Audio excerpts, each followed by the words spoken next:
This evening. I am joined now by the Unite Union's Scottish Secretary, Pat Rafferty. Well, Pat Rafferty, first of all, you presumably welcome those comments from John Swinney to the effect that the company should drop all this stuff about terminating contracts.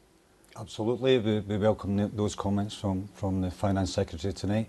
It's something that we've been calling for a long time now, to try and get to that negotiating table with INEOS, in the sense of drop this imposition. Let's get to a negotiating table, let's sit under the auspices of ACAS for that matter. There's absolutely no threats right now of industrial action. Even if I wanted to serve notice on INEOS right now and give 7 days notice for strike action, I could not do it. And if the company has been informed of that formally, to tell them that that's the case, there is no threats. This plant should be up and running, and should have been up and running a long time ago. What's your best estimate as to how many of or what proportion of the workforce has rejected this offer of incentives to sign up?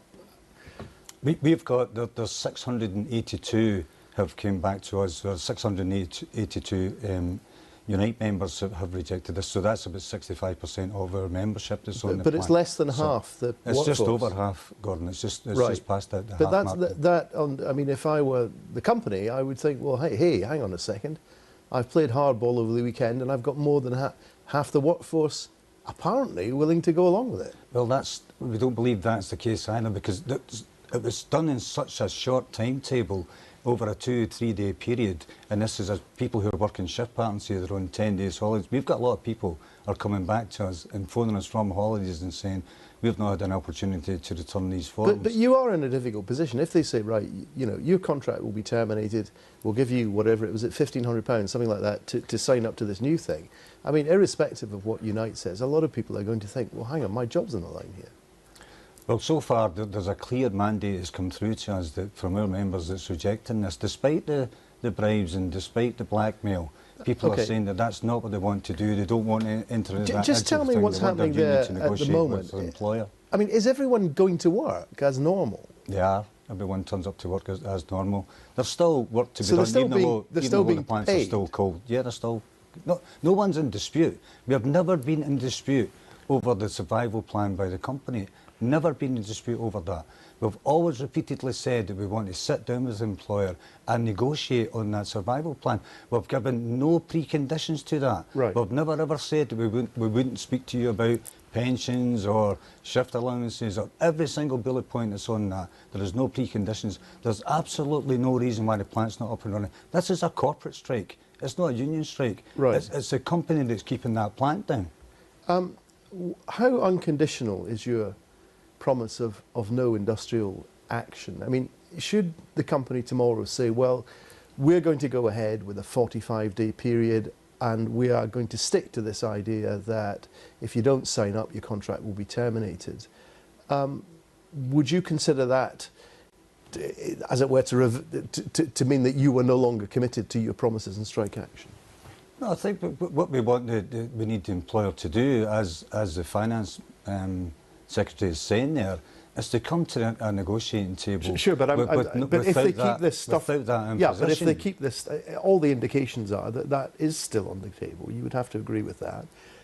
Would you still consider yourself obliged not to strike? We would certainly consider the options that's left open to us in that. And which might include industrial action. It's certainly not one that we would want to take a path to go down. What I'm really asking you is, should the company say, look, we're just going to go ahead with this, you would consider that your promises and strike action are no longer applicable? But the promises for no strike action right now is for us to get to a negotiating table to negotiate. So in other words, you might consider strike action if they were to say, right, we don't care what you say, we're going to leave this offer on the table, 45 days, sign up to it or you're out. But that's not a path that we would choose to, or want to choose to take. There's avenues apart from that that is open to us. We're legally challenging what the company is doing right now, in the sense that we don't believe that legally they should be doing this. So individually we can take cases for our members, and that's a path. But again, it's a bit like with the individual members, that you as a union, your choices are fairly constrained. I mean, should you threaten industrial action if the company does what you don't want them to do? I mean, they could just use that as a reason to keep the plant closed. But as I say, there's absolutely no reason to keep the plant closed because there's no mandate at this time. The company have been repeatedly saying we cannot fire up this plant because the union could turn around within the next couple of days I and say understand to us, that. we're going to be taking But of course, as you know perfectly well, that's not what they're saying now. They're saying we won't reopen the plant unless the workforce accept this package of terms and conditions.